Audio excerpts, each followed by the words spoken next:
Kemudian Al-Qayyum maknanya yaitu Allah berdiri sendiri, tidak butuh dengan yang lainnya.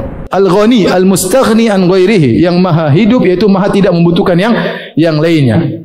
Kemudian Muqawwim li ghairihi, yang mengurusi yang lainnya. Kalau Allah tidak mengurusi yang lainnya, maka tidak bisa berjalan. Makanya dalam Al-Qur'an kata Allah Subhanahu wa ta'ala, ya, afaman huwa qa'imun ala kulli nafsin bima kasabat. Apakah Allah yang qa'imun ala kulli nafsi, yang mengurusi setiap jiwa atas apa yang mereka perbuat? Kita semua ini diurusi oleh Allah secara detail, bukan secara global. Kita diurusi oleh Allah secara detail. Anda rezekinya kapan, matinya kapan, semuanya secara detail. Setiap orang diurusi Allah secara detail. Dan tidak ada yang mampu Al-Qayyum seperti Allah Subhanahu wa taala. Saya kasih contoh sering. Contoh seorang bos memiliki perusahaan, anak buahnya ribuan. Dia enggak bisa ngurus seluruhnya. Dia paling punya direksi-direksi untuk mengurusi bawahannya. Adapun setiap orang dia mengurusi detail, dia tidak mampu. Adapun kita manusia, Allah mengurusi setiap kita secara detail. Bukankah setiap kita pernah berdoa dikabulkan oleh Allah Subhanahu wa taala? Berarti Allah mendengar permintaan kita tatkala kita di ujung dunia sana. Padahal kecil pendek tapi kelihatan oleh Allah Subhanahu wa taala. Ya, kalau badan besar kan memang menarik perhatian. Ini sudah kecil pendek di dalam kegelapan, nangis berdoa. Allah dengar atau tidak? Allah tahu. Allah tahu. Berarti Allah mengurusi seluruhnya secara secara detail. Saya sering kali saya kalau turun dari pesawat saya lihat Jakarta. Ya Allah, rumah banyak sekali. Dempet-dempet berapa juta manusia, semuanya makan, subhanallah. Siapa yang ngurusi makan mereka? Siapa?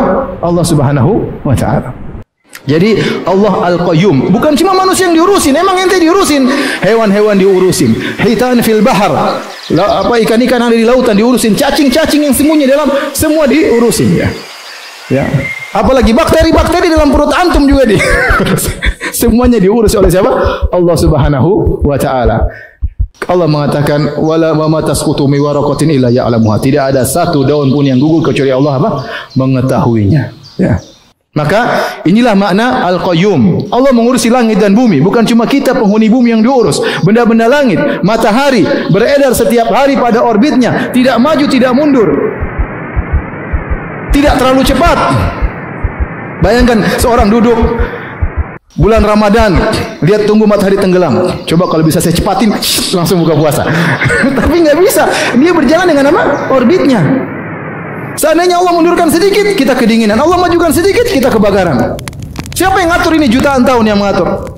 Allah Subhanahu wa taala. Jadi Anda tahu bahwasanya bukan cuma Anda yang diatur, banyak yang diatur, tapi Allah mengetahui Anda secara detail, mengurusi Anda, bukan cuma Anda saja, hati Anda berbisik-bisik, Allah Maha tahu. Jadi itulah Al-Qayyum yang maha mengurusi selainnya, maha mengurusi makhluknya secara detail. Kemudian Allah menyebutkan penafian, tadi penetapannya. Allahu la ilaha illa huwal hayyul qayyum, Allahu isbat. La ilaha illa huwa, nafi dan isbat. Tidak ada yang berhak disembah kecuali Allah. Al-Hayyul Qayyum isbat atau nafi? Isbat. La ta'khudhuhu sinatu wala naum. Tidak ditimpa dengan ngantuk ataupun tidur. Ini penafian untuk menetapkan lawan daripada ini, yaitu kesempurnaan hidup. Kesempurnaan hidup. Adapun hidup manusia tidak sempurna.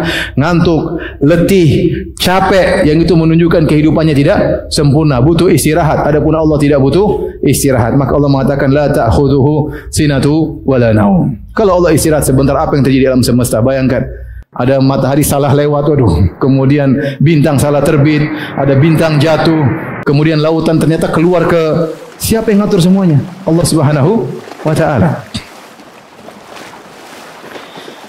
Kemudian Allah berfirman, lahu ma fis samawati wa fil ard.